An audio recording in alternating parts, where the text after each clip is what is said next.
To me, the ad appeared too good to be true, a steady $300 a week and a place to live, all for watching over a secluded farm in southeastern Ohio. They called it the job of a lifetime.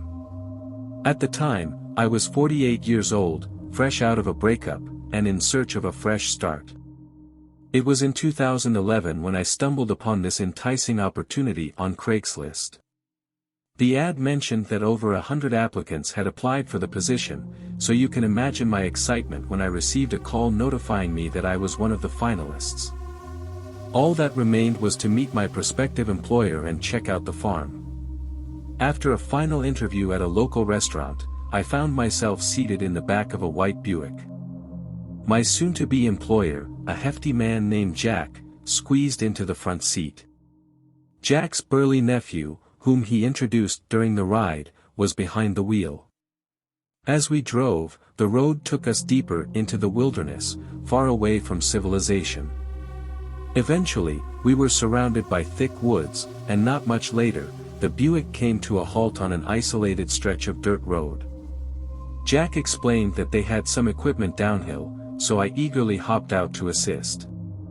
Jack led the way, but somewhere along the tangled underbrush, we lost our bearings, and I found myself walking with Jack and the young man right behind me.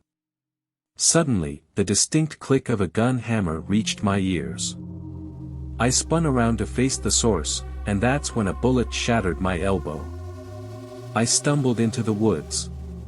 Behind me, Jack cursed and fired shot after shot in my direction. Luckily, all their bullets missed, and I spent the following hours navigating the woods like a hunted animal, my right side soaked in blood, always uncertain if Jack or his silent accomplice would appear around the next bend. It wasn't until well after sunset that I stumbled upon a rural house. There, I pleaded with the homeowners to call the police. Over the next few days, the horrifying truth of the situation came to light. Jack was not his real name, he was Richard Beasley, who had used his Craigslist ad as bait to lure men into the woods, intending to kill them. His nephew was actually 16-year-old Brogan Rafferty. Together, they had already taken the lives of 3 men and buried their bodies in shallow graves in the wilderness. In 2013, Beasley was sentenced to death, and Brogan Rafferty received a life sentence in prison. In 2003, I was on the hunt for a roommate to help split the rent, and that's when John Williams came into the picture, searching for a place to stay.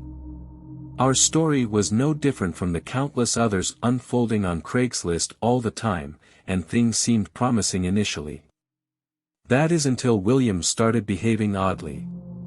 To sweeten the deal, I had offered him the sole bedroom in our apartment, hoping the added privacy would convince him to stay. It turned out to be exactly what Williams had been seeking, for he harbored a secret. As I would later discover, Williams kept to himself, isolating in that dark room of his for extended periods. Many times, I could spend hours in the apartment, thinking I was alone, only for Williams to suddenly emerge from his room, head down, complete his tasks, and retreat back inside, locking the door behind him with nothing but the soft click of the lock as a parting note. Gradually, my concern grew. Over the months, Williams spent more time away from our apartment, and after living together for 10 months, I had had enough. I decided to break into the locked bedroom, intending to pack up Williams's belongings and ask him to leave. On his bed, I stumbled upon a bulging manila envelope that sent shivers down my spine. It contained torn-up credit card offers, ones that I had thrown away without a second thought. Williams had been scavenging through my trash and collecting these pieces. Alongside the shredded mail, I found a sheet of notebook paper bearing the names and addresses of my family members, complete with eerie personal details, such as my parents' wedding date. On another piece of paper, my credit card information and passwords to various websites were meticulously documented. It was like a bizarre dossier on my private life. But the most disturbing discovery came in the form of a diary. At the end of one entry, I read a chilling sentence: I'm only now just starting to get over being afraid every time someone looks at me twice in the street, every time a cop looks at me, thinking they know. With a quick Google search, I found my roommate featured on the front page of America's Most Wanted. Months earlier, Williams, whose real name was Dino Loren Smith, had executed a daring jewel heist in San Francisco, making off with a staggering $10 million worth of diamonds. A call to the police confirmed that Williams was already in custody. To this day, I remain in the dark about why he had been collecting my personal information, but I'm grateful that the situation didn't escalate any further. Before we continue, please subscribe, like, comment, and share.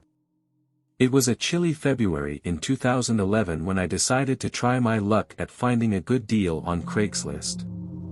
I'd been eyeing a new cell phone for a while, and a tempting opportunity popped up on the online classifieds. An iPhone for just $500, it sounded like a steal. Little did I know that this seemingly straightforward transaction would turn into a harrowing experience. I had connected with the seller through Craigslist, responding to their ad. We arranged to meet in person to complete the deal.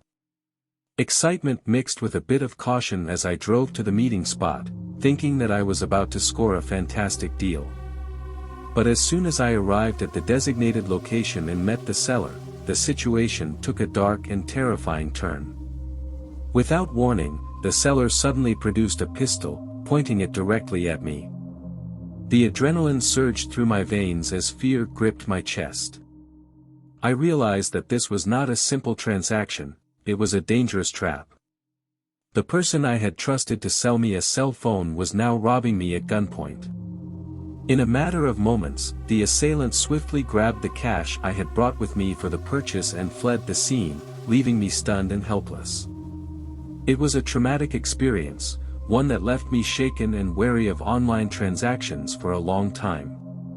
This incident served as a stark reminder of the potential dangers lurking in the digital world, where deals that seem too good to be true can quickly turn into life-threatening situations.